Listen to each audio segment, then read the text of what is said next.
Victory is not decided on the battlefield. It is decided in the mind, long before the first shot is fired. The man who sees himself as the victor, who walks with the certainty of conquest, bends reality to his will. I did not wait for history to crown me. I crowned myself. If you walk like you've already won, the world will kneel before your belief. Act as if you cannot lose, and you'll find the strength to overcome anything. Subscribe to our channel if you're ready to master your mind, and tell us, where are you watching from? Listen carefully, for I'm about to reveal to you the most crucial secret of warfare, of leadership, of life itself. The battle is won or lost in the mind before a single sword is drawn. This truth has shaped empires, toppled kingdoms, and will transform your life if you have the courage to embrace it. When I marched across Europe, conquering nations and reshaping empires, do you know what set me apart from those who opposed me? It wasn't superior numbers. I often fought outnumbered. It wasn't better weapons. My enemies were well armed. It wasn't even strategy alone, though I mastered the art of war. It was something far more powerful, absolute, unshakable certainty. Let me tell you what most do not understand about victory. They think it comes from strength, from strategy, from luck. But these are merely tools. The true source of victory is the unwavering conviction that you cannot, will not, be defeated. This conviction becomes a force so powerful that reality itself bends to accommodate it. I remember standing before the Alps with my army. Others said crossing was impossible. Impossible? I declared. The word is not French. I did not hope we would cross. I did not think we might cross. I knew with every fiber of my being that we would cross, and so we did. The mountains themselves seemed to bow before our determination. This is the mindset you must cultivate. When you walk into a room, into a meeting, into any arena of life, you must carry within you the absolute certainty that you have already won. Not arrogance, certainty. There is a crucial difference that you must understand. Arrogance is brittle. It shatters at the first sign of resistance. True certainty is flexible, adaptable, but unbreakable at its core. It is not affected by temporary setbacks because it operates on a deeper level than mere circumstances. When I lost battles, yes, I lost battles, my certainty and ultimate victory never wavered. How do you build this certainty? Through systematic, deliberate practice. Every morning when you rise, stand before your mirror. Look into your own eyes. Do not look away. Tell yourself, victory is not a possibility, it is an inevitability. Say it until you feel it in your bones, until the words cease to be words and become truth. Throughout your day, carry yourself as if success has already been guaranteed. Notice how this changes everything, your posture, your voice, your decisions. When you truly believe victory is certain, you stop making desperate moves. You become strategic, patient, precise. You move with the calm assurance of someone who knows the end of the story. But remember this, belief without action is delusion. Your certainty must be built on a foundation of preparation. I spent countless hours studying maps, planning campaigns, considering every possible obstacle. My soldiers drilled until their movements were perfect. This is what gave me the right to be certain. This is what transformed belief into reality. You must do the same. Whatever your battlefield, business, art, relationships, master its terrain. Study its principles. Know more, prepare more, think more deeply than anyone else. Then, and only then, will your certainty be justified. Then, and only then, will your belief become an unstoppable force. Here is what you must understand. The world does not give you what you want. It gives you what you expect with absolute conviction. When I crowned myself emperor, I did not ask permission. I acted with such certainty that others could not help but accept it as reality. The crown was mine before I ever touched it, because in my mind, I had already worn it for years. This power, the power to shape reality through unshakable belief, is available to you. But you must claim it. You must embrace it. You must live it with every breath, every step, every decision. This is not about positive thinking or empty affirmations. This is about forging your mind into a weapon of such precision and power that victory becomes inevitable. Start now, in this moment. Feel the absolute certainty of success flowing through your veins. Let it straighten your spine, steel your gaze, strengthen your resolve. You are not hoping for victory. You are not working toward victory. You are victory incarnate. The world bends to those who refuse to bend. This is the truth I lived by as I built an empire. This is the truth that will transform your life if you have the courage to embrace it fully without reservation or doubt. Every great achievement in history began with this certainty. Every empire was built on this foundation. Remember, the battle is not won by the strongest or even the most skilled. It is won by the one who knows, with unshakable certainty, that victory is already theirs. Are you ready to claim your victories before they begin? Do you know what separates those who lead from those who follow? It is not birth. It is not education. It is not even talent. It is the courage to crown yourself. This is a truth I learned not in military academies, but in the unforgiving school of experience. When I took the crown from the Pope's hands and placed it upon my own head, I was making a declaration to the world. Power is not given, it is taken. This moment, this gesture, shocked Europe. But it should not have. Throughout history, every great leader has done the same thing, whether literally or metaphorically. Every person who has ever changed the world first changed how they saw themselves. Let me be clear. I am not speaking of arrogant self-promotion or empty boasting. I am speaking of something far more profound, the absolute rejection of waiting for permission to be who you are meant to be. The refusal to let others define your limits or determine your worth. Think about this. How many opportunities have you missed because you were waiting for someone to tell you it was your turn? How many dreams have you postponed because you thought you needed approval? This ends today. From this moment forward, you must understand a fundamental truth. No one is coming to crown you. No one will tap you on the shoulder and say, "Now it's your time." The world does not work this way. It never has. When I was a young artillery officer, I did not wait for others to recognize my potential. I seized every opportunity to demonstrate my capabilities. I wrote military treatises. I developed new strategies. I made myself indispensable. I did not ask if I was ready to lead. I led. Each small victory became the foundation for the next, larger one. Each success reinforced my right to command. This is what you must do. In whatever arena you seek to conquer, stop waiting for recognition. Stop seeking validation. Start acting with the authority that comes from absolute conviction in your own destiny. When others question your right to lead, let your actions silence them. When they demand to see your credentials, let your results be your answer. But understand this. Self-coronation comes with responsibility. When I placed that crown upon my head, I accepted not just power, but duty. The same must be true for you. You cannot crown yourself and then behave like a commoner. You cannot claim authority and then shrink from its obligations.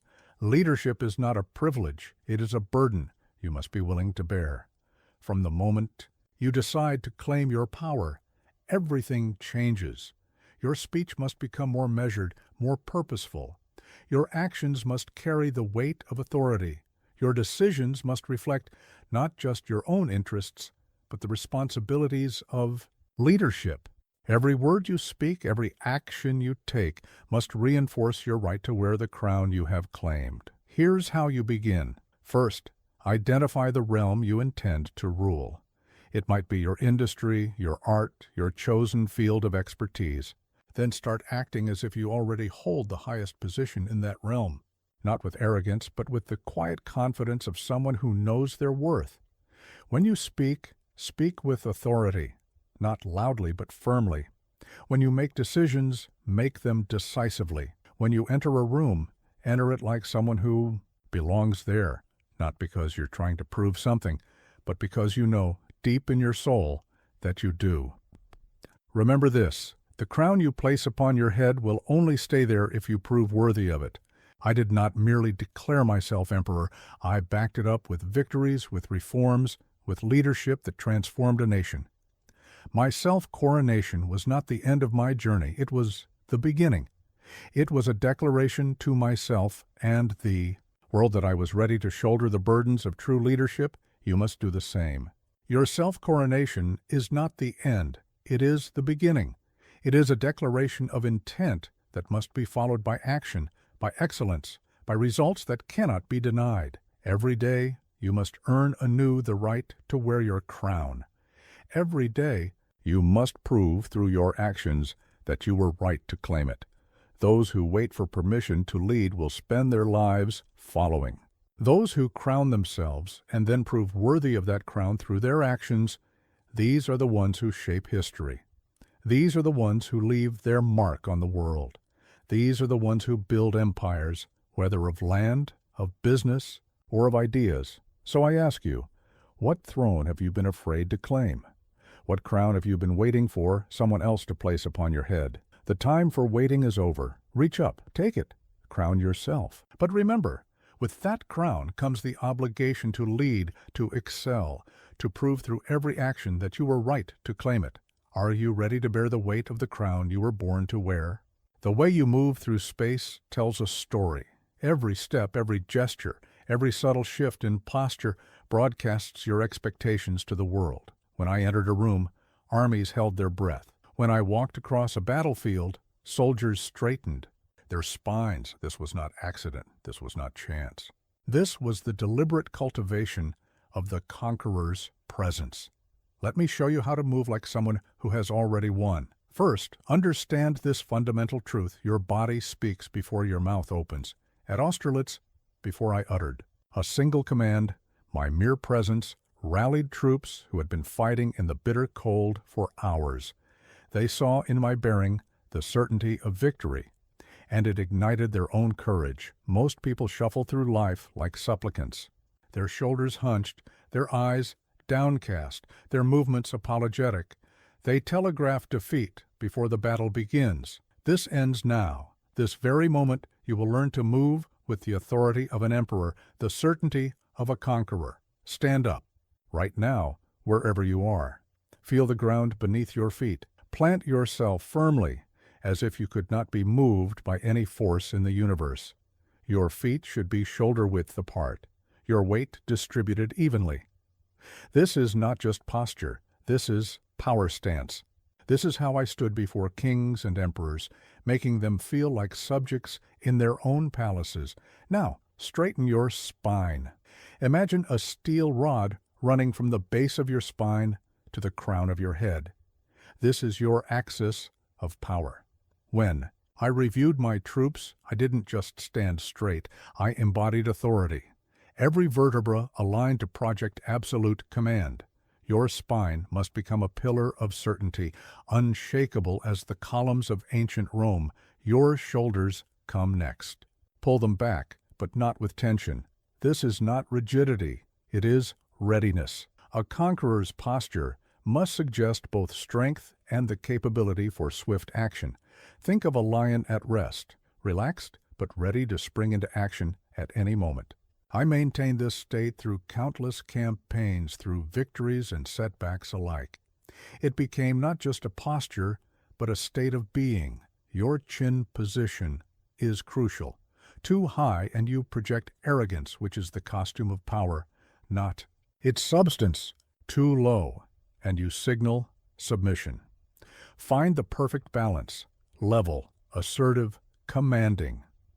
When I negotiated with kings and emperors, my chin position told them they were dealing with their equal at minimum. Let your chin speak the same message. Now, the eyes. This is where true power radiates from. Your gaze must be steady, direct, but not aggressive.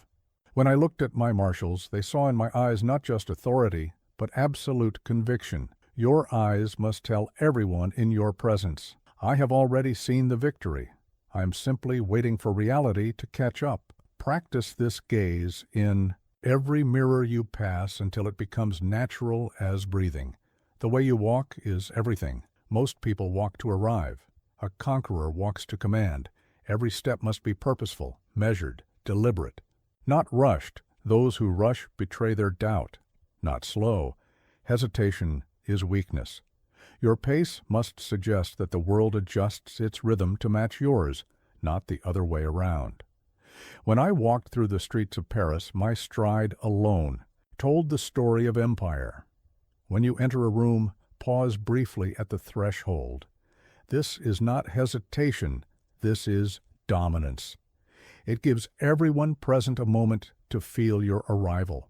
When I entered the grand halls of conquered cities, that pause allowed the weight of destiny to fill the space before I claimed it. Make them feel the gravity of your presence before you even move. Your movements must be economical. No wasted gestures, no nervous fidgeting. Every motion should have purpose. When I pointed to a position on a map, armies moved. When I raised my hand, nations held their breath. This is the power of deliberate movement. Practice this in every situation. When you reach for a glass of water, do it with the same purposeful grace you would use to reach for a crown. When you sit, do it as if you're taking a throne. When you stand, rise as if gravity itself acknowledges your authority. Your presence must fill the space without effort. This is not about physical size. I was not a tall man. It is about energy, about the invisible force of absolute certainty radiating from your core. When you master this, you can command a room while standing in its corner. The space around you becomes charged with potential, alive with the electricity of imminent victory. In meetings, let your stillness speak. Those who constantly shift and fidget broadcast their inner turmoil. A conqueror remains still, moves only. With purpose, speaks only with intent. I won many battles simply by being the most composed person in the room. Let others exhaust themselves with nervous energy while you remain the eye of the storm, calm and immovable. Remember, every gesture is a statement. Every movement is a declaration. When you hand someone a document, do it with the authority of handing down a decree. When you take a seat at a table, do it with the certainty of someone who knows that seat was destined for them. Your physical presence must become a constant reminder of your inevitable triumph. This is not acting. This is not pretense. This is the physical expression of absolute inner certainty. Your body must become the living proof of your destined victory. Start now, in this moment. Feel victory in every muscle, every sinew, every breath. Let it inform every movement, every gesture, every step. Move through the world not as someone hoping to win, but as someone who has already won, who is simply waiting for the world to catch up with this inevitable truth. The question is not whether you can do this. The question is, why haven't you been doing it all along? Certainty is not a gift bestowed by fate. It is a weapon forged in the furnace of preparation, tempered by experience and sharpened by relentless discipline. When I stood before my armies, my certainty was not a mask I wore. It was the natural result of thousands of hours of study, strategy, and deliberate action. Today I will teach you how to forge this weapon for yourself. First, understand this. Confidence without foundation is merely arrogance, and arrogance shatters at the first real test. True certainty grows from deep roots of knowledge and preparation. When I planned the invasion of Italy, I didn't just study maps. I memorized every mountain pass, every river crossing, every possible route of attack and retreat. My certainty came from knowing I had considered every angle, every possibility, every outcome. This is your first task. Become the most prepared person in any room you enter. In your field, in your industry, in whatever arena you seek to conquer, your knowledge must be both broad and deep, not to impress others, but to build the foundation of your own unshakable certainty. When others speak, you must know more. When others plan, you must see further. When others hesitate, you must be ready to act. But knowledge alone is not enough. You must train your mind to eliminate hesitation. Hesitation is the gap between thought and action, and in that gap, defeat creeps in. At Austerlitz, when I saw the enemy making exactly the mistake I had anticipated, I didn't hesitate. I didn't second guess. I didn't call a council of war. I gave the order that led to victory with the certainty of someone who had already seen the future. Here is how you build this kind of certainty. Start with small decisions. When you decide to do something, anything, eliminate the gap between decision and action. Don't check your phone first. Don't ask for opinions. Don't wait for the perfect moment. Decide and act in one fluid motion. This is how generals win battles. This is how emperors build empires. This is how you will forge your destiny. Train this like a muscle. Begin with inconsequential decisions: what to wear, what to eat, which route to take to work. Make these decisions instantly and stick to them. No second guessing, no looking back. Each decisive action strengthens your certainty. Each committed choice builds your power. Soon, this decisiveness will become your nature, not your effort. Next, you must learn to trust your preparation. When I drilled my armies, it wasn't just to improve their skills. It was so that in the chaos of battle, they could act with certainty because their training had become instinct. You must do the same. Whatever your field, practice until excellence becomes automatic. Study until knowledge becomes intuition. Train until confidence becomes certainty. Your certainty must become your signature, the thing people feel the moment you enter their presence. But remember, this is not about never being wrong. I made mistakes in battle. But I moved through those mistakes with the same certainty with which I moved through victories, because I knew that certainty itself is a force multiplier. A leader who acts with certainty, even when wrong, will accomplish more than one who acts with doubt, even when right. When you speak, eliminate qualifying phrases from your vocabulary. I think, I believe, perhaps, maybe. These are the language of doubt. Replace them with declarations. Not, I think this will work, but this will work. Not, I believe we can, but we will. Your words must be as certain as your actions. Every sentence you speak should carry the weight of absolute conviction. In moments of challenge, and they will come, your certainty must become even more evident. When my armies faced the harsh Russian winter, I didn't show doubt. I showed even greater certainty, because certainty is contagious. When you maintain your certainty in the face of adversity, others draw strength from it.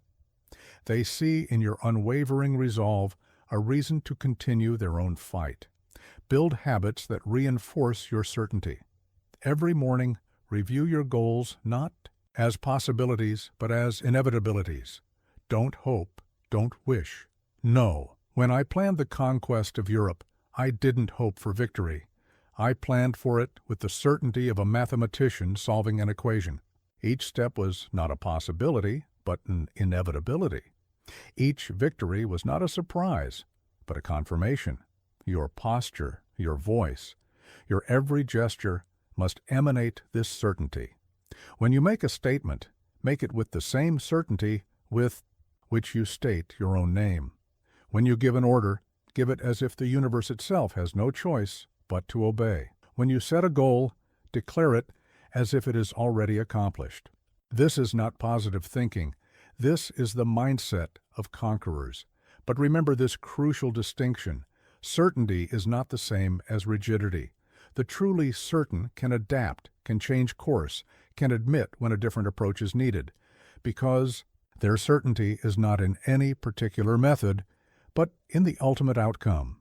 When I changed battle plans in the middle of a campaign, I did it with the same certainty with which I had created the original plan, because my certainty was not in the plan, it was in victory itself. Start now. Feel the difference between hoping and knowing. Feel the power that comes when you eliminate the gap between thought and action.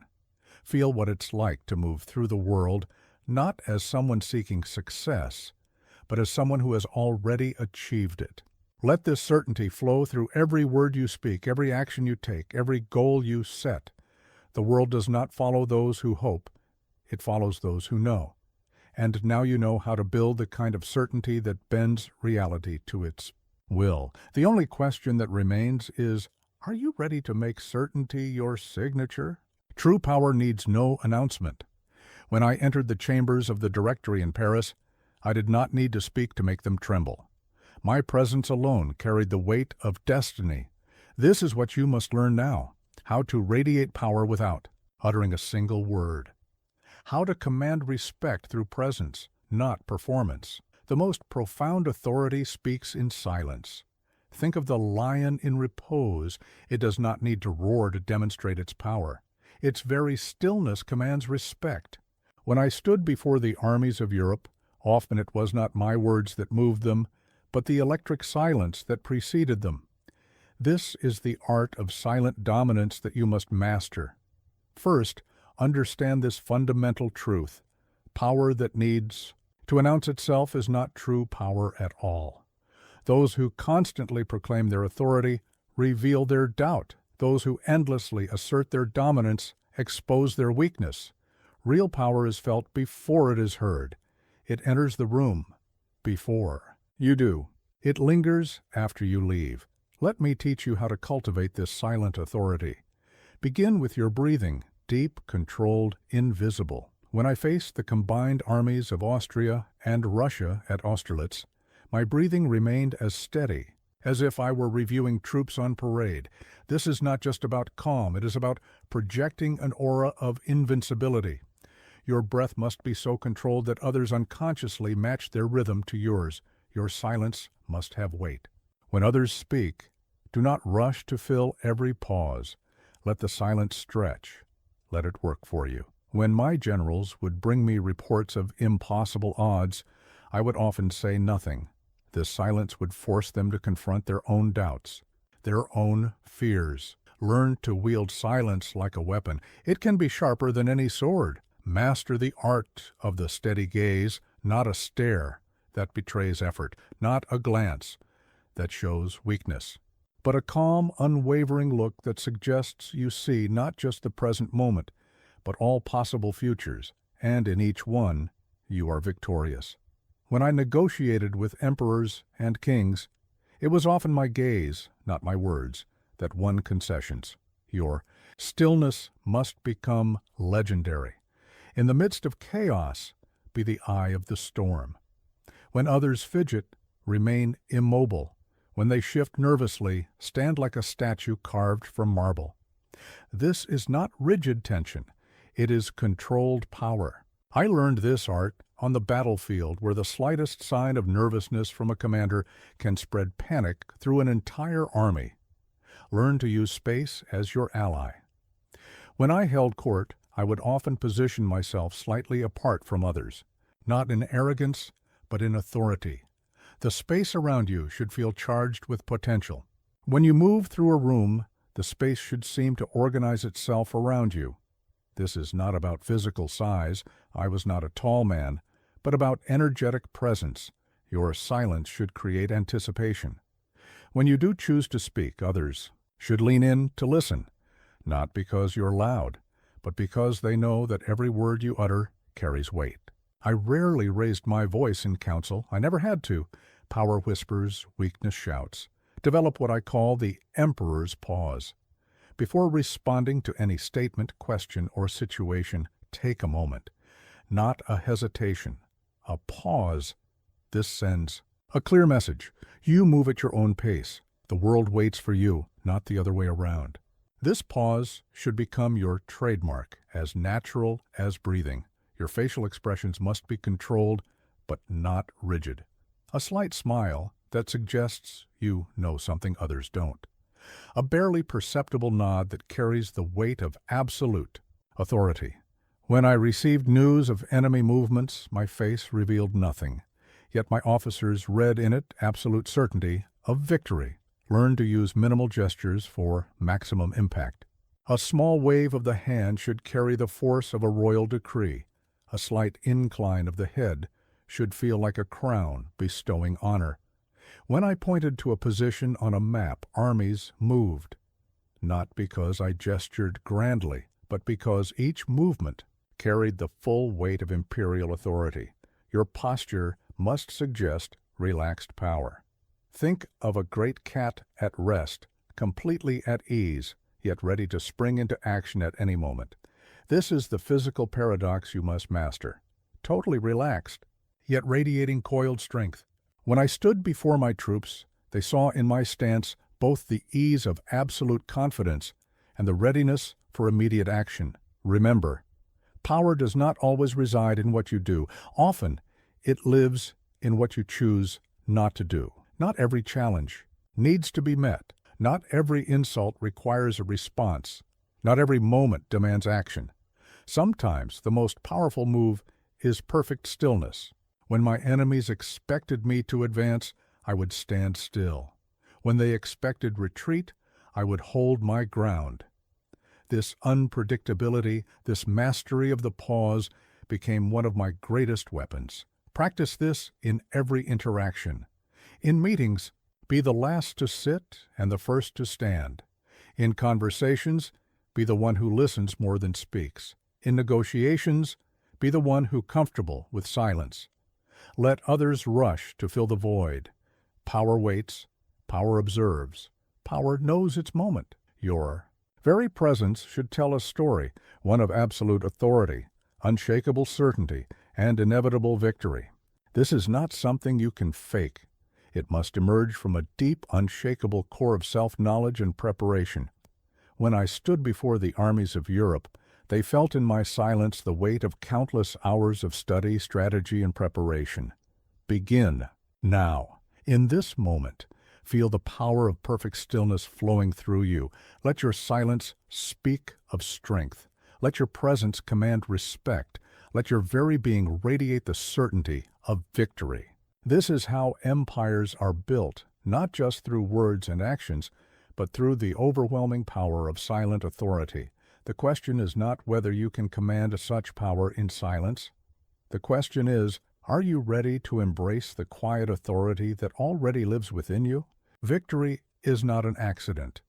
It is not a stroke of luck or a gift of fate. Victory is the natural consequence of relentless training, of countless hours spent perfecting every detail, every movement, every decision, when I led my armies to triumph.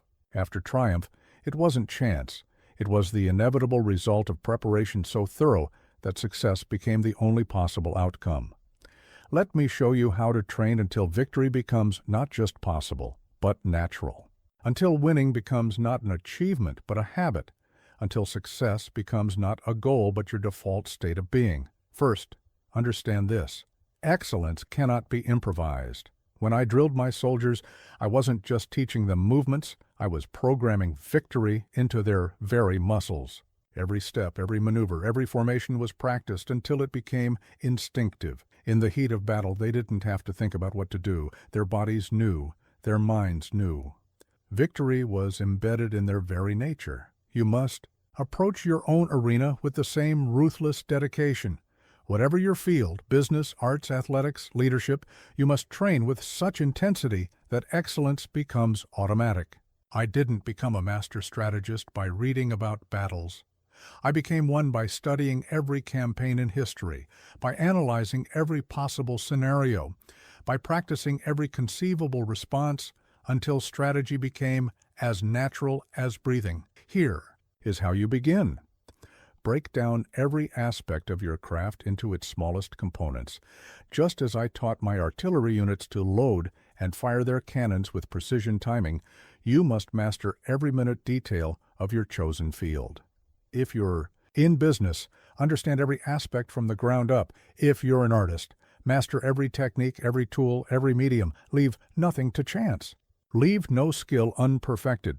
Create training scenarios more demanding than anything you'll face in reality. When I prepared my troops for battle, I made their practice conditions harder than actual combat. That way, when they faced the real enemy, it felt easier than their training. You must do the same. If you're preparing for a presentation, practice under extreme conditions. If you're training for competition, set standards higher than the actual event requires. Develop what I call the commander's eye, the ability to see both detail and big picture simultaneously. When I surveyed a battlefield, I could see both the overall strategic situation and the smallest tactical movement. Train yourself to do this in your field. Master both the microscopic details and the macroscopic vision. Success lives in the marriage of these perspectives. Build redundancy into your excellence. When I planned campaigns, I didn't just have one path to victory. I had 3, 4, 5 alternatives. Each one practiced, each one perfect. This wasn't paranoia, this was preparation. Train multiple approaches to your goals, perfect various routes to success. When one path is blocked, your excellence should automatically flow into another. Eliminate the gap between thought and action. In battle, a moment's hesitation can mean defeat. Through constant training, my soldiers learned to act instantly on commands, without doubt, without hesitation. Their bodies knew what to do before their minds could question. Train yourself to this level of responsiveness. When opportunity appears, your reaction must be immediate, confident, precise. Practice until your standards exceed everyone else's. When my artillery units trained, their accuracy had to be perfect, not just once, but 10 times in succession. If they missed once, they started over. This is how you must train. Don't accept good enough. Don't celebrate mediocrity. Set standards so high that others think them impossible. Then exceed them consistently. Make excellence your baseline. When I reviewed my troops, I wasn't looking for good performance. I expected perfection. Anything less required correction. Train yourself to this standard. Don't reward yourself for doing what should be automatic.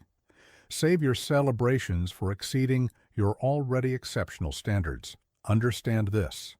The time for training is not when the challenge appears. By then, it's too late. The time for training is now, today, in every moment you have available. When I became First Consul of France, I was ready for leadership because I had been training for it my entire life. Every book I read, every skill I mastered, every experience I gained was preparation for the role I knew I would one day hold. Your training must become your obsession. When others rest, train. When others celebrate, train. When others make excuses, train. This is not about working yourself to exhaustion. It's about consistent, relentless, systematic improvement. Every day, in every way, you must be better than you were yesterday. Build training routines that address every aspect of excellence.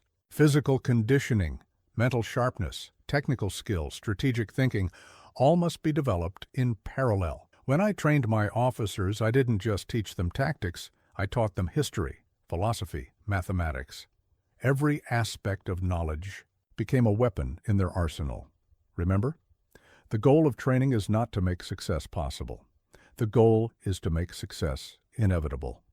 When I led my armies into battle, victory wasn't a question. It was a conclusion. The battle was won before it began because our training had eliminated any other possibility. Your presence must radiate this level of preparation. When you walk into a room, others should feel the weight of your training. When you speak, your words should carry the authority of countless hours of practice. When you act, your movements should display the fluid grace that comes only from relentless preparation. Start now, in this moment. Look at your field, your craft, your goals. Where? Are you merely competent when you should be excellent? Where are you excellent when you should be extraordinary? Begin training with an intensity that would make others question your sanity. Train until victory becomes not just what you do, but who you are. The world belongs to those who prepare for it, those who train beyond the point of mastery, those who make victory not an achievement but a natural consequence of who they have become. Are you ready to train until excellence is not just what you do, but who you are? The voice of command is not about volume, it is about authority. When I spoke to my armies, my words didn't just enter their ears, they penetrated their souls. Every syllable carried the weight of empire, every phrase held the force of destiny. Today, I will teach you how to speak with such power that your words become commands, and your commands become reality. First, Understand this fundamental truth. Authority in speech comes not from what you say, but from your unshakable conviction that what you say will be obeyed. When I gave orders to my marshals, I did not hope they would follow them. I knew they would. This certainty colored every word, shaped every phrase, and transformed mere suggestions into imperial decrees. Begin with your tempo. Most people speak too quickly, their words tumbling over each other in their eagerness to be heard. This is the speech of those who doubt themselves. A commander's words are measured, deliberate, precise. When I addressed my troops before battle, each word was a stone dropped into a still pond, creating ripples of intention that spread through the ranks. Master the power of the pause. Lesser speakers fear silence. They rush to fill it. But silence is your ally, your weapon. Before I delivered news of victory to the directory, I would pause, letting anticipation build.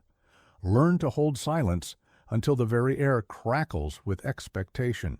When you finally speak, your words will land with explosive force. Your tone must carry absolute conviction, not the fake enthusiasm of a marketplace vendor, but the quiet certainty of one who knows their words shape reality. When I told my soldiers we would cross the Alps, my tone left no room for doubt. It wasn't a prediction, it was a statement of fact. Your voice must carry this same unshakable certainty. Eliminate qualifying phrases from your vocabulary. I think, I believe, perhaps, maybe. These are the language of the uncertain. A commander does not think, a commander knows. When I planned the campaign of Italy, I didn't say, I think we can win. I said, we will conquer Italy. The difference is not just semantic, it is fundamental. Learn to use what I call the command voice. This is not about speaking loudly, it's about speaking with authority that bypasses conscious resistance. Lower your pitch slightly, slow your pace. Let each word carry the full weight of your conviction. When I used this voice in council, even my most stubborn marshals found themselves nodding in agreement. Your words must be chosen with surgical precision.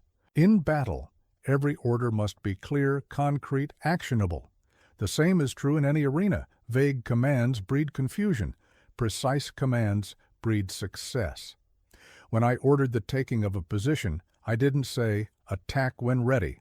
I said, take that height at 4 o'clock. Specificity is the language of power. Develop what I call command presence in your speech.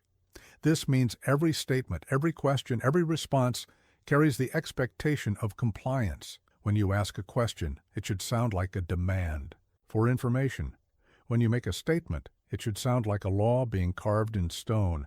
When you give an order, it should sound like destiny itself speaking. Master the art of the commanding question.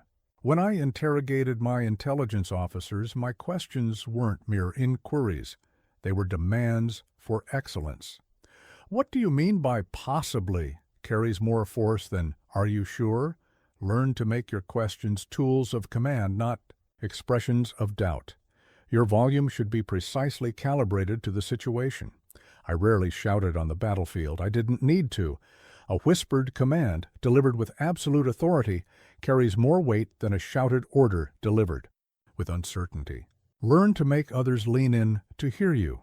This creates engagement that no amount of volume can achieve. Eliminate upward inflection from your speech. This is the tone of one seeking approval. Your statements should end with the downward inflection of finality. When I pronounced judgment in council, my tone left no room for argument. Each sentence ended like a door being closed, a matter being settled, a decision being sealed. Your breathing must support your speech. Deep, controlled breathing creates resonance in your voice that commands attention. Before addressing my troops, I would take one deep breath, not from nervousness, but to gather the full force of my authority. Your voice must emerge from your core, carried on the breath of absolute certainty. Learn to use silence as punctuation. After delivering a key point, pause. Let it land. Let it take root in the minds of your listeners. When I announced my plans to the army, I would pause after each major point, allowing the weight of my words to settle like snow on a battlefield. This is not dramatic effect. It is command strategy. Your words must paint pictures in the minds of your listeners. When I described to my armies the glory that awaited them in Italy, they could see the sun glinting off the marble of Rome, feel the weight of victory's laurels on their brows. Your speech must create not just understanding, but vision, not just compliance, but commitment. Remember, every word you speak is a projection of power. Whether addressing one person or 1,000, your voice must carry the authority of one who expects to be obeyed, not hopes to be obeyed, expects it as naturally as one expects the sun to rise or water to flow downhill. Practice this in every conversation. Whether ordering coffee or addressing a board of directors, speak with the same measured authority. Let your words carry the weight of command. Let your voice project the certainty of victory. Let your very tone suggest that obedience is not just likely, but inevitable. Begin now. Feel the power of command rising in your chest, shaping your words, infusing your speech with authority. Speak not as one who asks for results, but as one who creates them through the sheer force of their words. The world awaits your commands. Are you ready to speak with the voice of destiny itself? Hesitation is the grave where opportunities are buried.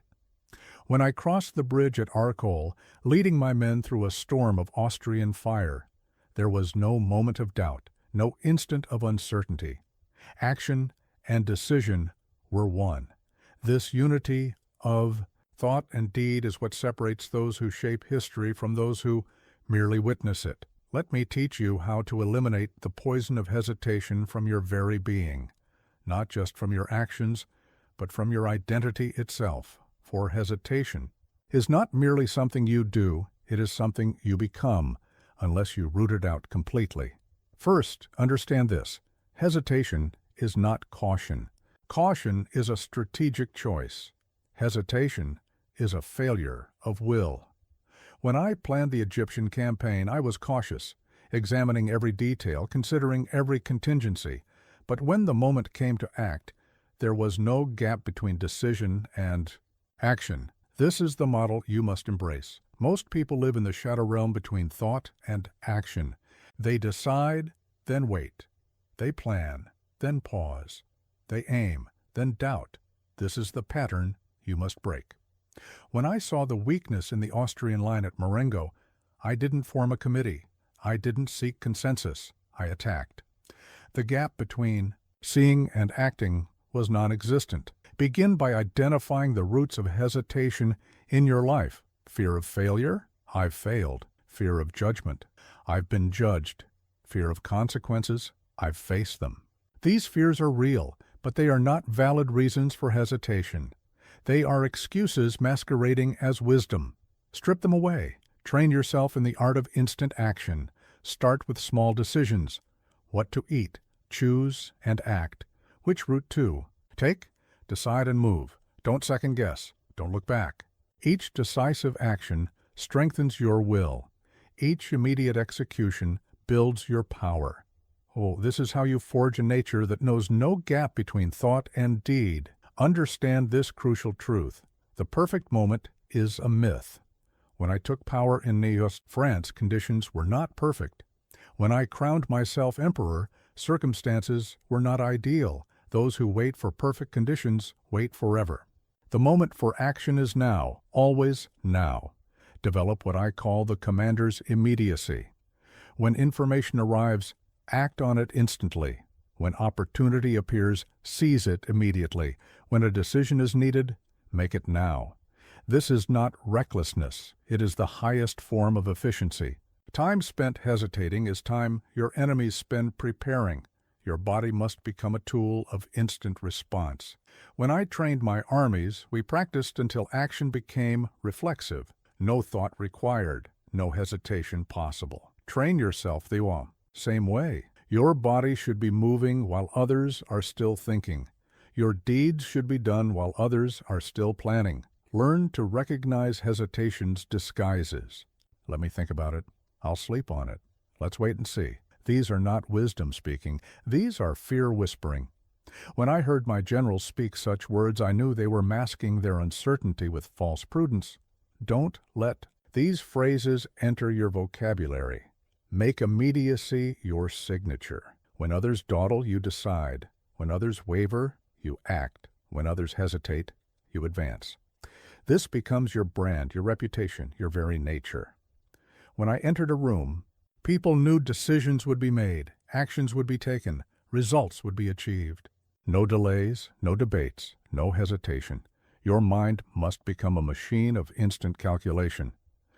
When I surveyed a battlefield, I didn't need time to analyze. Years of study and experience had trained my mind to process information instantly. Develop this same capacity in your field. Study so deeply, prepare so thoroughly, that decision-making becomes instantaneous. Eliminate the very concept of later from your mindset. Later is the refuge of the hesitant. Later is where opportunities go to die. When I saw the opportunity to take power in France, I didn't say later. I moved instantly, decisively, irrevocably. This must become your way. Build momentum through constant action. Each decision executed immediately creates energy for the next decision. Each action completed without hesitation generates power for the next action. This is how empires are built, not through careful deliberation, but through relentless, immediate execution. Your presence must radiate this immediacy. When you enter a room, others should feel the crackle of imminent action. When you speak, they should hear in your voice the certainty of immediate execution. When you move, they should see in your movements the absence of all hesitation. Remember, the world belongs to those who act, not to those who think about acting, not to those who plan to act, but to those who act. When I seized the crown of France, I didn't argue about whether it was the right moment. I didn't debate the pros and cons. I acted, and in acting, I changed. History, start now. In this very moment, feel the power that comes from eliminating the gap between thought and action. Feel the strength that flows from immediate execution. Feel what it's like to live completely free of hesitation's chains. The question is not whether you can eliminate hesitation. The question is, why have you allowed it to exist in your life for so long? The time for hesitation is over. The time for action is now, always now. Are you ready to become a being of pure action, unmarred by the shadow of hesitation? Movement without purpose is just motion. Movement with intent is power. When I maneuvered my armies across Europe, every step, every position, every advance was calculated with surgical precision. Today, I will teach you how to move with such ruthless intent that your very motion becomes a declaration of victory. First, understand this fundamental truth. The world rewards precision, not activity. When I outmaneuvered the Austrian army at Ulm, it wasn't because we moved faster, it was because every step we took had purpose. Most people confuse motion with progress. They rush about full of energy but empty of intent. This ends now. Learn to move like an empire advances, with unstoppable purpose. When I walked through the halls of the Tuileries, my every step carried the weight of imperial intent. Not hurried, not hesitant, but inevitable as the tide. This is how you must move through your world, not with the nervous energy of one seeking approval, but with the measured certainty of one who knows their destination. Begin by mastering what I call strategic stillness. Before any crucial movement, take one moment of complete stillness, not hesitation, concentration. When I surveyed a battlefield, I would stand motionless, gathering all my focus into a single point of pure intent. This stillness becomes the foundation of unstoppable action. Your movements must be economical, yet devastating. When I deployed my forces, every maneuver served multiple purposes. A single movement could threaten 3 positions, protect 2 flanks, and prepare for the next advance. Study your own movements. Eliminate everything that doesn't serve your purpose. Make each action count double, triple, tenfold. Develop what I call the emperor's stride. Not fast, not slow, but perfectly timed to the rhythm of your own power. When I reviewed my troops, my pace was such that others had to adjust to match it. Too quick shows anxiety. Too slow shows doubt. Find the tempo that forces the world to move to your beat. Learn to read the terrain of your environment. Just as I studied maps to understand the flow of battles, you must understand the dynamics of your space. Where are the points of power? Where are the paths of least resistance? Where are the positions of maximum impact? Move not where others expect, but where your analysis shows opportunity. Your intent must be visible in every gesture. When I pointed to a position on a map, armies moved. When I raised my hand, nations held their breath. This wasn't because of my rank. It was because every movement carried undeniable purpose.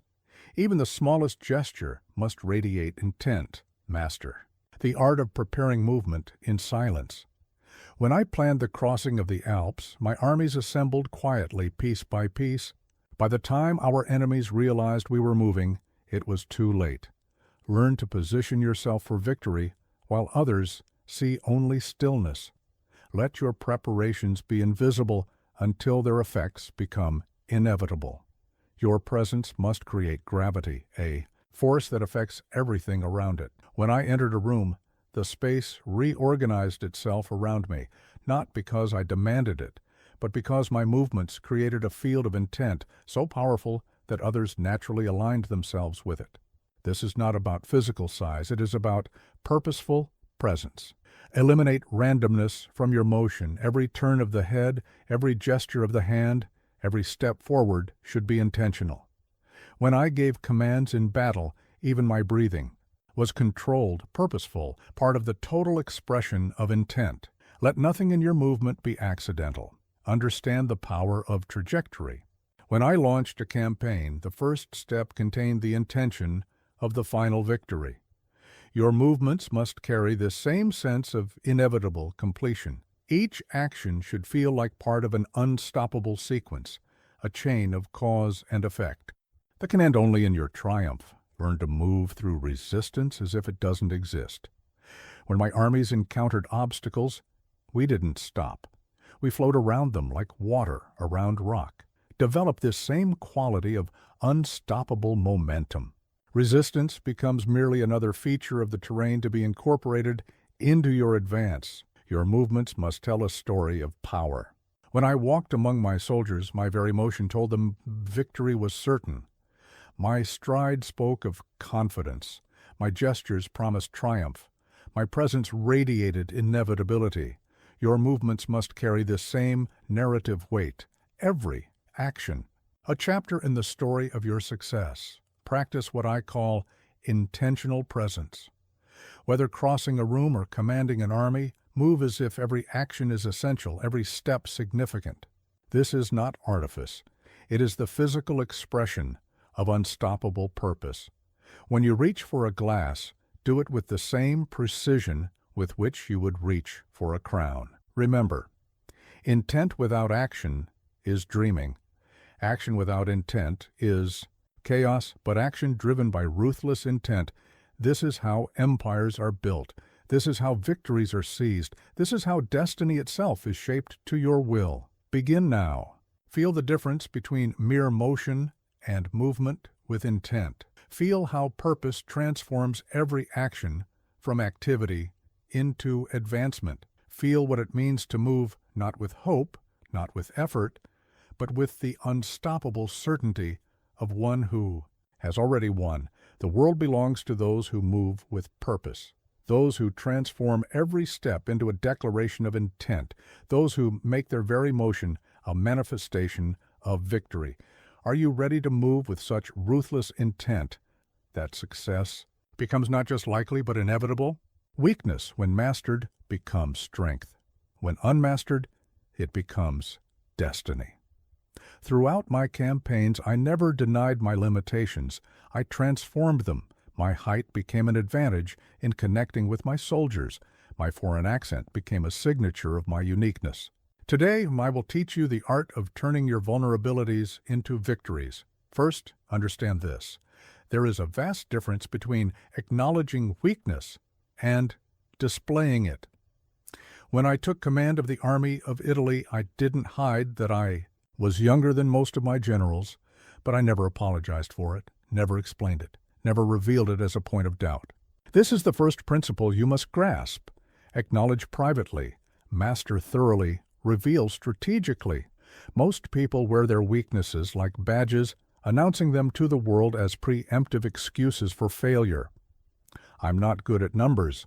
I'm not a natural leader. I wasn't born into privilege. These admissions aren't honesty, they're surrender. When I faced armies larger than mine, I didn't announce our numerical weakness. I emphasized our superior mobility, our greater determination, our tactical advantages. Learn to transform your supposed weaknesses into unexpected strengths. When others mocked my Corsican heritage, I made it part of my mystique. When they questioned my right to rule France, I created a new kind of empire. Your perceived limitations are often the foundation of your unique advantages, but only if you master them first. Develop what I call the emperor's perspective on weakness. Every vulnerability has its counterpart in strength. Every limitation creates an opportunity. When I couldn't match the British Navy ship for ship, I developed new strategies of land power. When I couldn't overcome the Russian winter, I learned lessons that strengthened my future campaigns. Master the art of selective revelation. There are times when showing a controlled weakness can be powerful, but only when you have already transformed it into strength. When I showed fatigue to my soldiers after a long march, it wasn't weakness they saw, it was proof that I endured the same hardships they did. This built loyalty stronger than any display of perfection could have achieved. Your relationship with weakness must be ruthlessly practical. Identify it, study it, master it, but never let it master you. When I found gaps in my military education, I didn't bemoan them, I filled them. I spent nights studying mathematics, strategy, history. Every weakness became a target for transformation. Understand this crucial truth. Those who never acknowledge their weaknesses remain forever at their mercy. Those who focus only on their weaknesses never develop their strengths. But those who acknowledge, analyze, and overcome their weaknesses, they become unstoppable. This is the path you must walk. Learn to recognize the difference between real weaknesses and perceived ones. When I first commanded armies, some saw my youth as a weakness, but youth brought energy, innovation, willingness to take risks. Real weakness would have been accepting their judgment instead of proving them wrong through results. Your presence must suggest completion, not perfection. When I stood before my troops, they saw a commander who had mastered himself, not a god, who had never known limitation. This is far more powerful than pretending to have no weaknesses. It shows others that limitations can be overcome, that obstacles can be transformed into advantages. Build strength through systematic elimination of weakness. When I drilled my armies, we didn't just practice what they did well, we relentlessly improved their weakest points. Each vulnerability eliminated becomes a foundation for new strength. Each limitation mastered becomes a platform for greater achievement. Never reveal a weakness you haven't mastered. When I negotiated with other powers, I didn't show uncertainties I was still wrestling with, only those I had already overcome. This is not deception. It is strategic strength. The world needs to see your mastery, not your struggle. Your journey with weakness must be private, but your victory over it must be visible. When I reformed the French government, people saw the results, not the nights I spent studying administrative systems. Let your struggles be silent. Let your triumphs speak for themselves. Remember, true strength isn't the absence of weakness. It's the mastery of it. When I built my empire, it wasn't because I had no limitations. It was because I had learned to transform every limitation into an asset, every obstacle into an opportunity, every weakness into a unique form of strength. Begin now. Look at your supposed weaknesses with new eyes. See them not as barriers to success, but as raw materials for strength. See them not as reasons for failure, but as opportunities for mastery. See them not as excuses to retreat, but as challenges to overcome. Master your weaknesses privately. Build your strengths publicly. Transform your limitations into advantages relentlessly. This is how empires are built, not on perfection, but on the perfect mastery of imperfection. The question isn't whether you have weaknesses. The question is, are you ready to transform them into the foundation of your unstoppable strength? The loudest voice in the room often belongs to the weakest person present. True power doesn't shout, it acts. When I won the Battle of Austerlitz, I didn't need to boast about it. The results spoke with a thunder that no words could match. Today, I will teach you how to let your actions create a silence that commands more attention than any noise ever could. First, understand this fundamental truth. Words are promises. Actions are proof. When I took command of the Army of Italy, I didn't give speeches about being a great general. I won battles. I didn't talk about military genius. I demonstrated it. The world judges you not by your claims, but by your achievements. This is the first principle of letting actions make the noise. Most people hide their lack of achievement behind a wall of words. They talk about what they're going to do. They discuss what they could do. They explain what they should do. This endless chatter is nothing but the sound of failure constructing its alibis. When I planned the invasion of Egypt, I didn't announce it. I did it. The world learned of my intentions through my actions, not my words. Learn to cultivate what I call the warrior's silence. Before a major battle, I would often become quieter, more focused. This wasn't weakness, it was power gathering itself. Your silence should carry the same weight of imminent action. Let others fill the air with words while you fill the world with results. Develop the habit of unannounced excellence. When I reorganized the French government, I didn't publish manifestos about my intentions. I simply created systems of such obvious efficiency that they became their own argument. Your work should speak so loudly that your voice can afford to whisper. Master the art of visible results.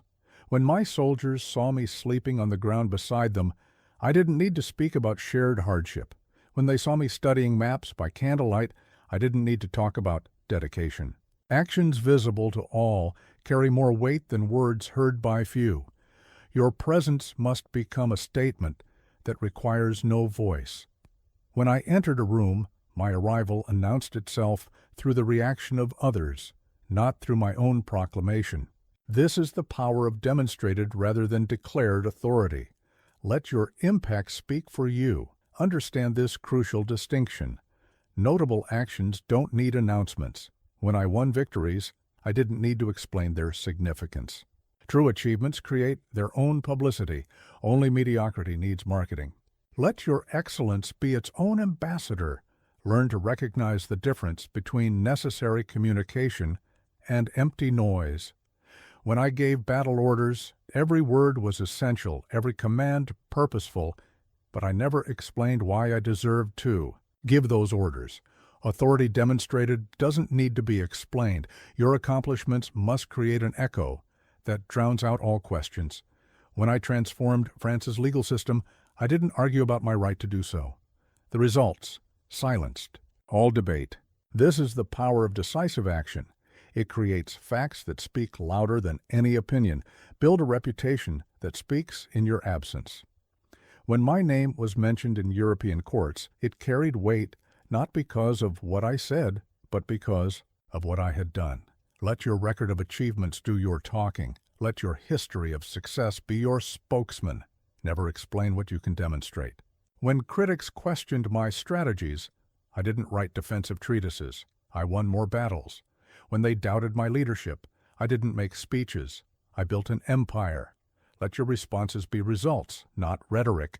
Your journey must be marked by milestones of achievement, not signposts of intention. When I rose through the ranks, each promotion was earned through victory, not voiced through ambition. Let others talk about their dreams while you quietly create realities. Remember, the greatest powers in nature work in silence. Gravity doesn't boast. Time doesn't babble. Growth doesn't brag. They simply act, and in acting, shape reality. This must become your way. Begin now. Look at your goals, your ambitions, your plans. How many of them exist only in words? How many are waiting for action? The time for talking is over. The time for doing has begun. Let every dawn find you already in motion. Let every sunset see something accomplished. Let every day add another stone to the monument of your achievements. This is how empires are built, not through proclamations, but through relentless, silent, effective action. The world doesn't need to hear about your potential.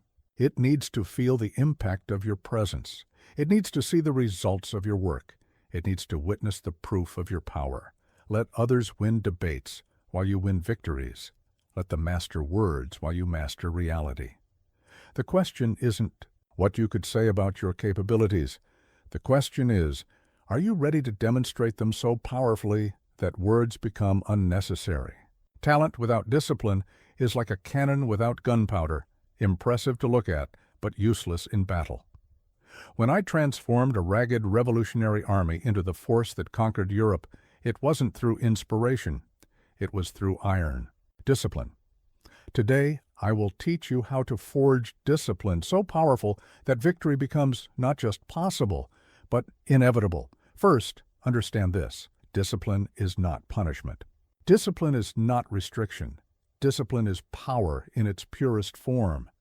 When I created the Grande Armée, I didn't just enforce rules. I built a system where discipline became the natural state of being. This is the first principle you must grasp. True discipline isn't imposed from without. It grows from within. Most people see discipline as a burden to be endured. They wake early because they must, work hard because they should, persist because they have no choice. This is slavery, not discipline. When my soldiers marched through the Alps, their discipline wasn't driven by fear of punishment, but by certainty of victory. Their discipline was their strength, their pride, their advantage. Learn to cultivate what I call the emperor's routine. Every morning I rose at the same time, reviewed reports in the same order, made decisions with the same methodical precision. This wasn't boring, it was empowering. Routine is the foundation upon which greatness is built. Each disciplined action becomes a brick in the fortress of your success. Develop discipline in layers, like building an army. First comes personal discipline, your habits, your thoughts, your actions, then tactical discipline, your daily work, your immediate challenges, your current projects. Finally, strategic discipline, your long-term goals, your ultimate ambitions, your legacy. Each layer reinforces the others. Master the art of systematic progress. When I trained my artillery units, we didn't practice sporadically. We drilled. With precision, with purpose, with relentless consistency. Every day brought improvement. Every week showed advancement. Every month revealed transformation. This is how discipline becomes destiny. Your discipline must become your signature. When my enemies saw French armies approaching, they didn't just see soldiers. They saw the physical embodiment of discipline. Your work, your presence, your results must carry the same unmistakable mark of disciplined excellence. Understand this crucial truth. Discipline is freedom. When my officers mastered their duties so completely that action became instinct, they gained the freedom to focus on strategy. When my soldiers drilled until formation, changes became automatic. They gained the freedom to concentrate on victory. Discipline doesn't restrict you, it liberates you. Learn to recognize the difference between activity and discipline. Activity is doing things. Discipline is doing the right things in the right way at the right time, every time. When I reorganized France's government, every change was purposeful, every reform systematic, every improvement built on what came before. Your discipline must be visible in everything you do. When I wrote dispatches, my handwriting was as disciplined as my tactics. When I planned campaigns, my maps were as ordered as my strategies. Let every detail reflect your commitment to disciplined excellence. build habits with military precision. When I established the continental system, every regulation, every procedure, every detail was designed to reinforce the whole. Your habits must form the same kind of self-reinforcing system. Each discipline choice should make the next one easier. Never let success erode your discipline. After my greatest victories, I didn't celebrate. I planned the next campaign. After my most stunning achievements, I didn't rest. I improved my systems. Discipline isn't a path to success. It is success. Everything else is just consequences. Your relationship with discipline must be unshakable. When others rest, your discipline should drive you forward.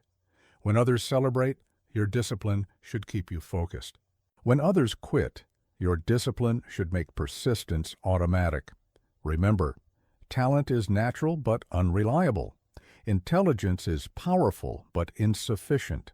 Only discipline is consistent enough to build empires. When I conquered Europe, it wasn't through superior numbers or better weapons. It was through discipline so absolute that victory became inevitable. Begin now. Look at your life, your work, your goals. Where has lack of discipline created gaps between your potential and your reality? Where has inconsistency kept you from your targets? Where has sporadic effort robbed you of results? Make discipline your advantage. Let others rely on talent while you build habits. Let them trust inspiration while you trust routine. Let them wait for motivation while you forge ahead through sheer disciplined will. This is how empires are built, not through bursts of effort, but through relentless, systematic, disciplined action. The world belongs to the disciplined. Those who master themselves master their destiny. Those who control their actions control their results. Those who maintain their standards maintain their success. The question isn't whether you can be disciplined. The question is, are you ready to let discipline transform you into an unstoppable force? Emotion is like fire, a powerful servant, but a terrible master. When I ordered the charge at Austerlitz, it wasn't rage that guided my decision. It wasn't excitement that determined the timing. It was cold, clear calculation. Today, I will teach you how to harness emotion without being ruled by it, how to use passion without being consumed by it. First, understand this fundamental truth. The greatest victories are won with a clear mind, not a hot heart. When I planned the campaign of Italy, it wasn't enthusiasm that created the strategy. It was precise, emotionless analysis. This is your first lesson. Emotion must be fuel for your engine, not the hand on your steering wheel. Most people let their feelings dictate their actions. They attack when angry, retreat when afraid, celebrate before victory is certain. This is the path to defeat. When I faced the combined armies of Austria and Russia, my heart may have raced, but my mind remained as cold as the December wind. Emotion was present but controlled, felt but not followed. Learn to cultivate what I call the commander's calm. In the heat of battle, when cannons roared and armies clashed, my pulse remained steady, my thoughts clear, my decisions precise. This wasn't absence of emotion, it was mastery of it. Your emotions should be like the orchestra in a theater, present, powerful, but always under your direction. Develop the ability to channel emotion into focus. When my soldiers were killed, I didn't seek revenge. I sought victory. When I faced setbacks, I didn't sink into despair. I refined my strategy. Transform emotional energy into tactical advantage. Let passion sharpen your focus rather than cloud it. Master the art of emotional timing. There are moments when troops need to feel their commander's passion, moments when allies need to sense your conviction. But these displays must be chosen, controlled, purposeful. When I spoke to my armies before battle, my emotion was a tool of leadership, not a loss of control. Your decisions must emerge from analysis, not feeling. When I chose to invade Egypt, it wasn't because of adventure's allure. When I reformed France's laws, it wasn't from sentimental attachment to justice. Every major decision must be made in the cold quiet of strategic thought, not the hot rush of emotional impulse. Understand this crucial distinction. Passion powers action, but precision guides it. When my cavalry charged, their courage fueled. Their advance, but their training determined their success. Your emotion should be like gunpowder in a musket, contained, directed, purposeful. Learn to recognize the difference between emotional reaction and strategic response. When enemies spread lies about me, I didn't rage. I achieved victories that made their words meaningless. When allies betrayed me, I didn't lament. I adjusted my strategy. Let your actions be guided by objectives, not feelings. Your presence must radiate controlled power. When I entered negotiations, my counterparts couldn't read my emotions. They could only see my strength. This is the mastery you must achieve. Let others feel your power without ever glimpsing your passions. Build success through emotional discipline. When I won great victories, I didn't pause for celebration. I immediately began planning the next campaign. When I suffered defeats, I didn't waste time on regret. I focused on reconstruction. Your emotional state should serve your goals, not hinder them. Never let feelings override strategy. When personal insults flew at imperial courts, I didn't react to the words. I focused on the diplomatic objective. When betrayal stung, I didn't seek revenge. I sought advantage. Every emotional impulse must be filtered through strategic purpose. Your relationship with emotion must be like a general's relationship with his troops. Complete command, purposeful deployment, strategic utilization. When I felt doubt before battle, I used it to double-check my preparations. When I felt fear, I transformed it into heightened awareness. Every emotion can serve victory if properly mastered. Remember, the strongest emotions are those held in check. The most powerful responses are those chosen, not compelled. The greatest victories are achieved not in the heat of passion, but in the cold clarity of purpose. Begin now. Examine your emotional responses. Where have feelings driven your decisions? Where has passion overruled strategy? Where has impulse undermined success? This is not about suppressing emotion. It's about mastering it. Make emotional control your advantage. Let others be slaves to their feelings while you remain master of yours. Let them react while you respond.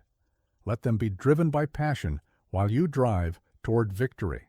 This is how empires are built, not through the hot rush of feeling, but through the cold precision of purpose. The world belongs to those who can feel deeply, but think clearly.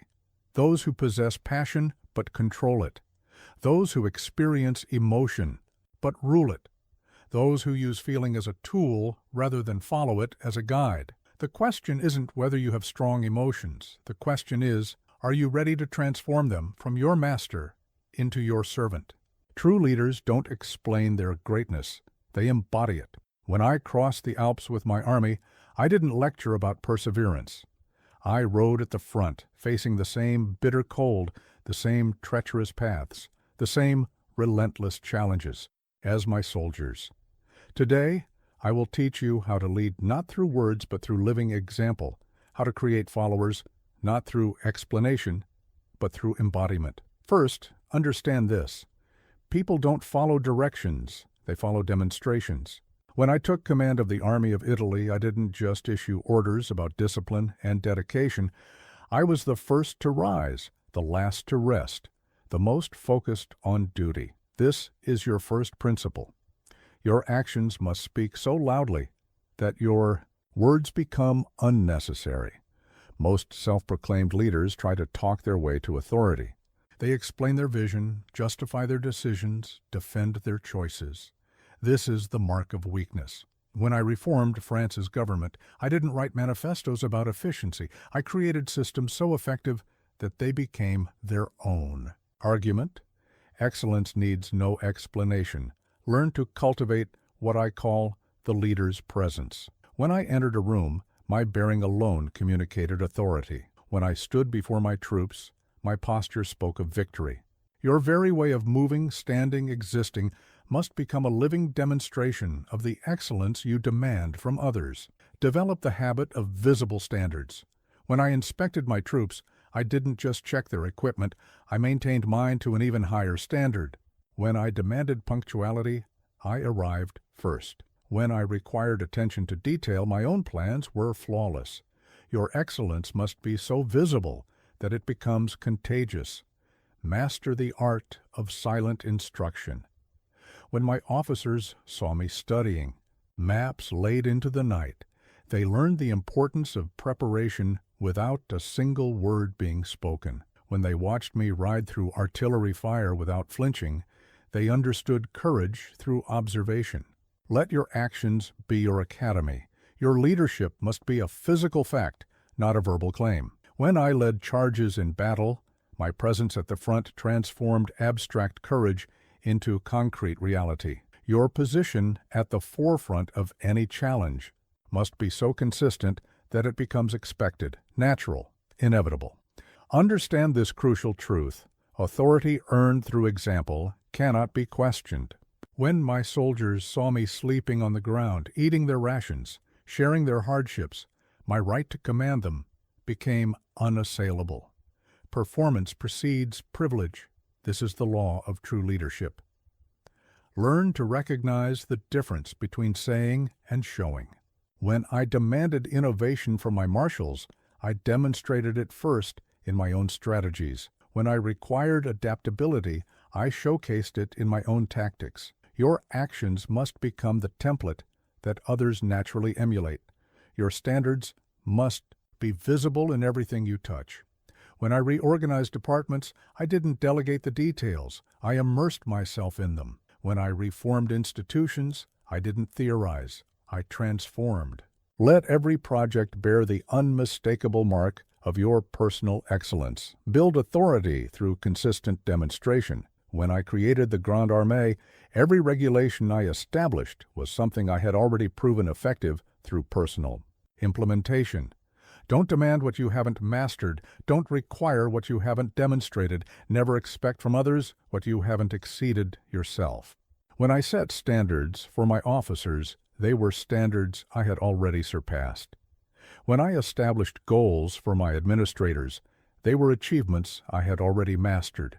Your personal excellence must become the minimum standard for your organization. Your leadership must be so tangible that it can be studied and replicated. When my generals watched my campaigns, they weren't just seeing victories, they were witnessing master classes in strategy. When officials observed my governance, they were learning administration through demonstration. Every action you take must be worthy of emulation. Remember, the greatest leaders in history didn't climb to the top through words. They carved a path through actions that others could follow. When I built my empire, it wasn't through persuasion. It was through demonstration so powerful that others naturally aligned themselves with its force. Begin now. Look at your role, your position, your aspirations. Where have you been trying to explain when you should have been demonstrating?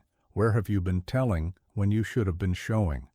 Where have you been directing when you should have been leading? Make your excellence impossible to ignore. Let others give speeches while you create results. Let them write theories while you build realities. Let them talk about leadership while you embody it. This is how empires are built, not through explanation, but through demonstration. The world follows those who show the way, not those who merely point to it. Those who create paths, not those who just describe them. Those who embody excellence, not those who merely demand it. Those whose actions make their words unnecessary. The question isn't what you can tell others about leadership. The question is, are you ready to become so excellent that your very existence becomes instruction? The moment you create a backup plan, you admit the possibility of defeat. When I burned the bridges behind my army, it wasn't recklessness, it was strategic brilliance. I eliminated the very possibility of retreat. Today, I will teach you why. The most powerful position in life is one of absolute commitment, where victory becomes your only option. First, understand this fundamental truth. The existence of a Plan B weakens Plan A. When I invaded Italy, I didn't give my armies an escape route. I didn't establish fallback positions. I created a situation where they had to win because retreat was impossible. This is your first lesson. Total commitment creates powers that hesitation can never access. Most people live their lives with one foot out the door. They pursue success while secretly preparing for failure. They advance while looking over their shoulder for escape routes. This divided focus is the mother of defeat. When I crowned myself emperor, I didn't keep a small apartment ready just in case. I committed totally to empire, and the world adjusted to my conviction. Learn to cultivate what I call the conqueror's commitment. Before every major campaign, I would identify and systematically eliminate any possibility of retreat, not just physically, but mentally. Your dedication must be so complete that the very thought of failure becomes foreign to your mind. Develop the art of burning bridges strategically. When I left my artillery position to lead infantry charges, I wasn't being reckless. I was making success my only option. Identify the backup plans, the safety nets, the escape routes that are secretly weakening your resolve. Eliminate them systematically, purposefully, permanently. Master the power of absolute focus. When I concentrated my forces for battle, I didn't leave detachments guarding roads of retreat. Every resource, every energy, every thought was directed toward victory. Your commitment must have this same singular clarity: success or nothing. Your dedication must become legendary. When my soldiers followed me into Russia, they knew there was no turning back. When my marshals joined my campaigns, they understood. They were all in. Your commitment must be so absolute that it inspires similar dedication in others. Understand this crucial distinction. Planning for contingencies is not the same as planning for defeat. When I prepared for battles, I considered every possible challenge, not to create escape routes, but to ensure victory under any circumstance. Your preparation should multiply paths to success, not create exits to failure. Learn to recognize the subtle ways doubt disguises itself as prudence. Keep your options open sounds wise, but often means keep one foot out the door. When I negotiated with other powers, I didn't maintain diplomatic back channels. I committed fully to my position and let that commitment become my strength. Your resolve must be visible in every decision. When I established the continental system, I didn't create loopholes for myself. When I implemented reforms, I didn't leave old systems in place just in case. Let every choice reinforce your absolute commitment to success. Build momentum through irreversible action. When I reorganized France's government, I didn't preserve the old structures as a backup. I dismantled them completely, using their very rubble to build the new order. Make your advance so decisive that retreat becomes naughty, just undesirable, but impossible. Never let the possibility of failure enter your calculations. When I planned campaigns, I didn't waste energy on evacuation routes. I invested every resource in victory. Your planning should focus entirely on how to succeed, not how to survive defeat. Your commitment must become your identity. When I proclaimed myself emperor, I didn't act like someone hoping to rule. I became the embodiment of empire. Your dedication should be so complete that success becomes not just what you pursue, but who you are. Remember, history's greatest achievements were accomplished by those who left themselves no way out. When I transformed France from a struggling republic into Europe's greatest empire, it wasn't because I had a backup plan. It was because I made success the only possible outcome. Begin now. Examine your life, your goals, your projects. Where have you created backdoors for yourself? Where have you cushioned yourself against full commitment? Where have you prepared for failure instead of ensuring success? Make total dedication your advantage.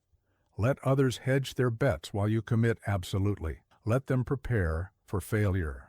While you ensure victory, let them keep their options open while you burn every bridge except the path to triumph. This is how empires are built, not through careful hedging, but through complete commitment. The world belongs to those who commit totally, those who burn their backup plans, those who make victory their only option, those who succeed not because they're better, but because they've left themselves no other choice. The question isn't whether you can succeed without a safety net. The question is, are you ready to burn your plan B and unleash the unstoppable power of total commitment? Defeat is not a destination. It is fuel for future victories. When I retreated from Russia, I didn't sink into despair. I studied every mistake, analyzed every failure, transformed every setback into a lesson that would serve my next advance. Today, I will teach you how to turn your failures into the foundation of your future triumphs. First, understand this. Failure is not your enemy. Hesitation after failure is. When I lost battles, I didn't waste time on regret. I didn't indulge in self-pity. I immediately began calculating how to turn that loss into an advantage. This is your first principle. It's not the fall that defines you, it's how quickly and how strategically you rise. Most people let failure become their identity. They carry defeats like chains, letting past losses determine future possibilities.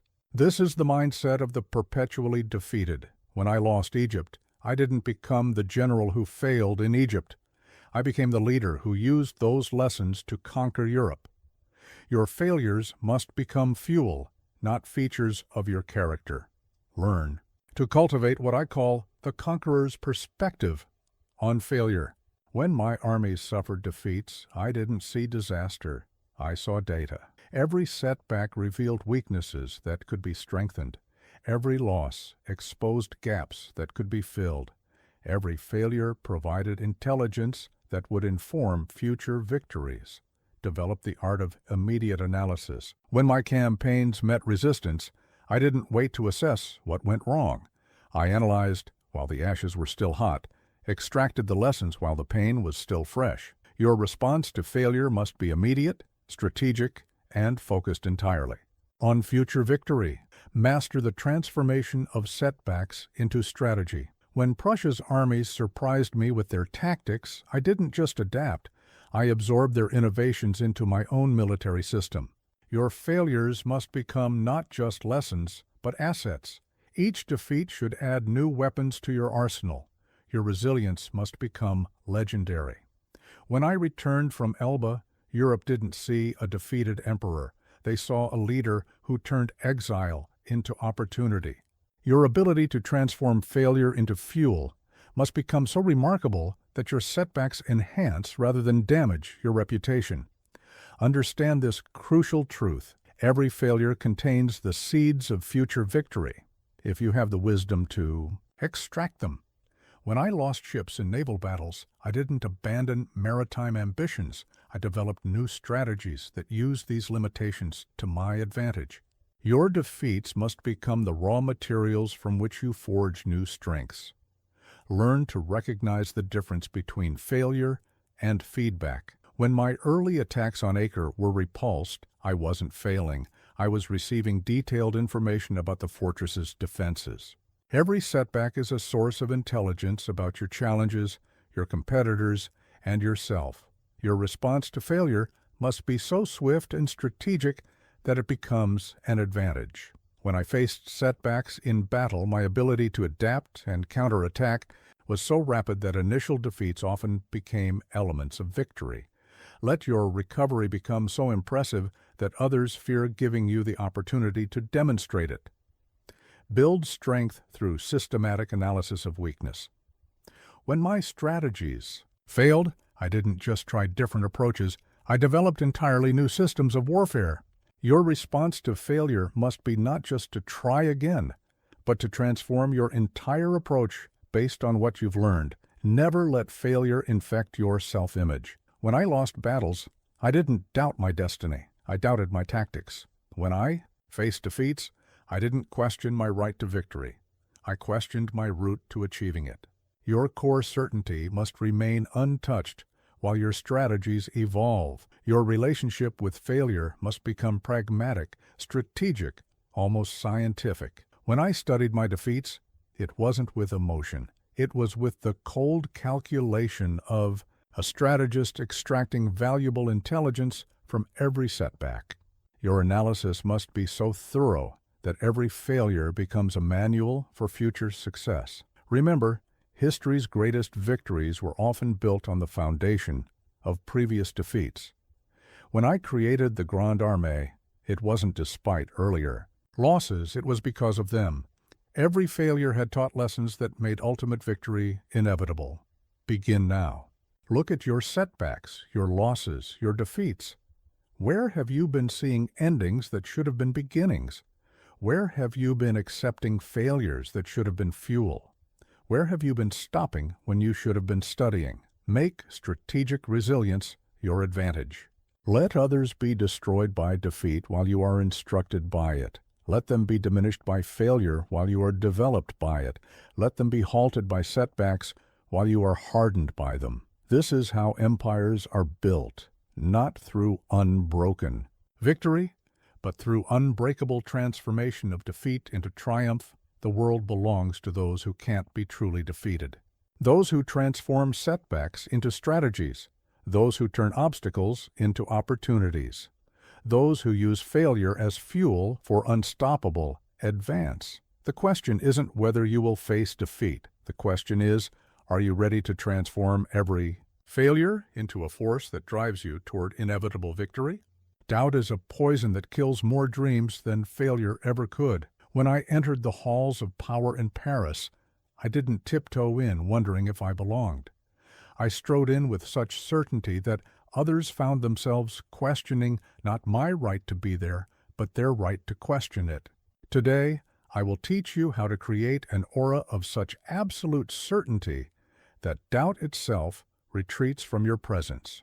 First, understand this. Certainty is not a result of success. It is its prerequisite. When I took command of the Army of Italy, I didn't wait for victories to feel certain of my authority.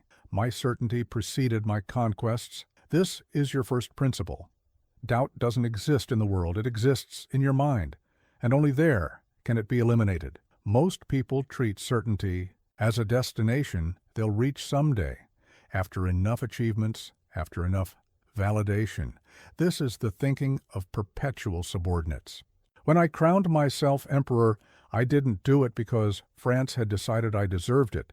France decided I deserved it because I had already crowned myself in my mind, long before the actual ceremony. Learn to cultivate what I call the emperor's aura. When I walked through a room, my certainty was so absolute that it created its own gravity, pulling everyone into its orbit. Your presence must radiate this same unshakable conviction, not as a pose, but as a natural expression of your inner state. Develop the art of certainty in motion. When I gave commands, my every gesture, every word, every glance carried the weight of absolute conviction. There was no room for doubt in my voice, no space for uncertainty in my bearing. Your physical presence must become a monument to unshakable certainty. Master the projection of inevitable victory. When I discussed future campaigns with my marshals, I didn't speak of possibilities, I spoke of certainties. Your plans, your goals, your visions must be presented not as hopes, but as facts that simply haven't happened yet. Your certainty must become contagious.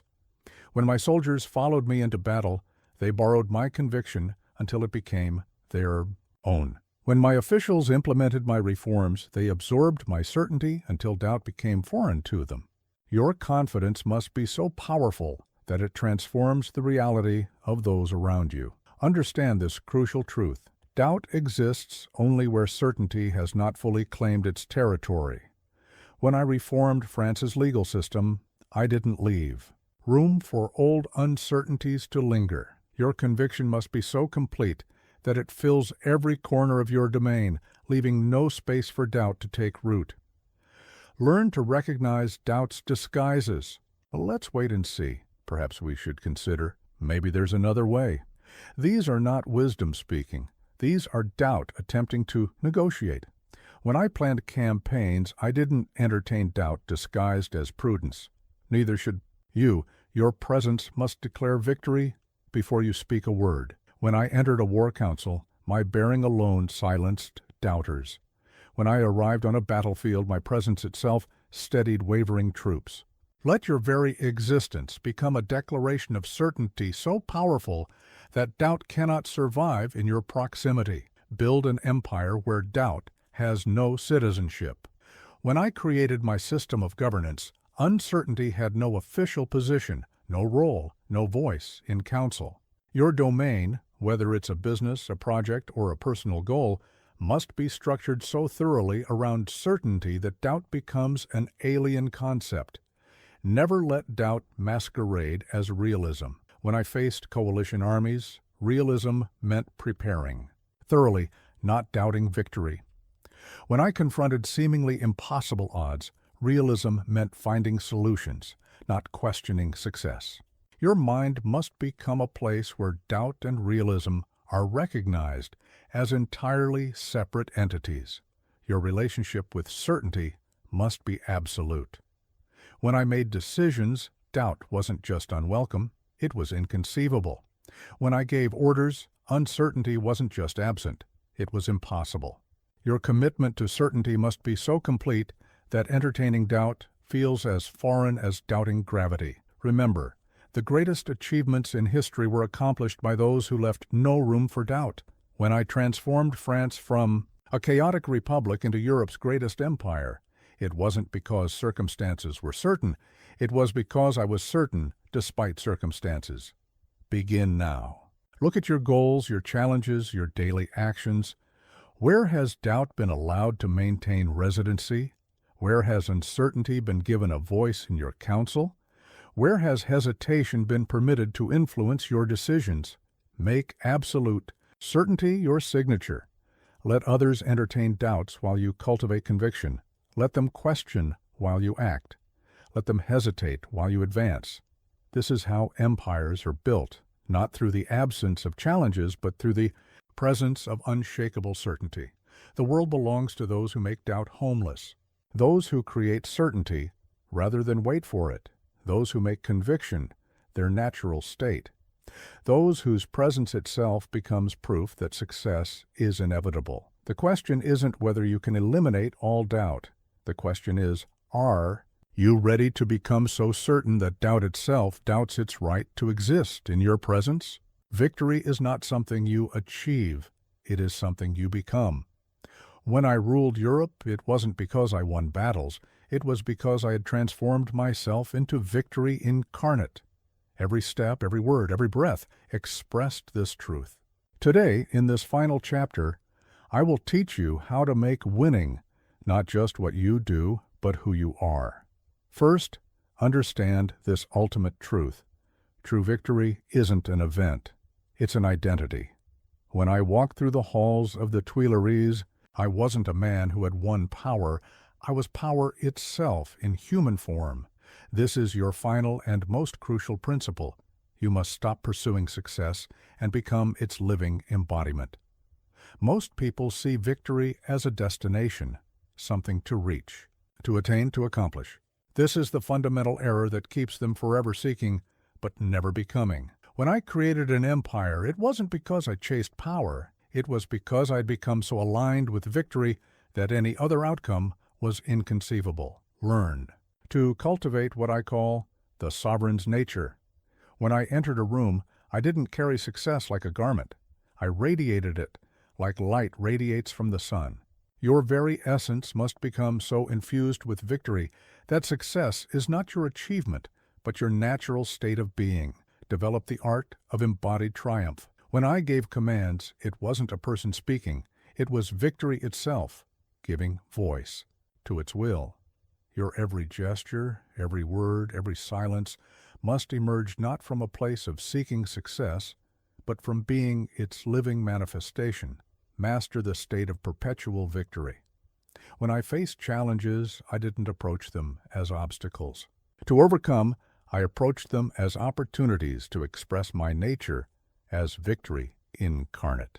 Your relationship with success must be not one of pursuit, but of expression. Your very presence must redefine what victory means. When I reformed institutions, I didn't adapt to their standards of success. I became the standard against which success itself was measured. Your being must become so aligned with triumph that you transform how others conceive of victory. Understand this final truth. When victory becomes your nature, success is not something you create. It's something you cannot help but express. When I led armies, won battles, built an empire, I was not achieving victories. I was manifesting my essential nature. Your successes must become not achievements, but confirmations of who you already are. Learn to recognize the difference between doing victory and being victory. When I negotiated with kings, I didn't act powerful. I expressed my nature as power itself.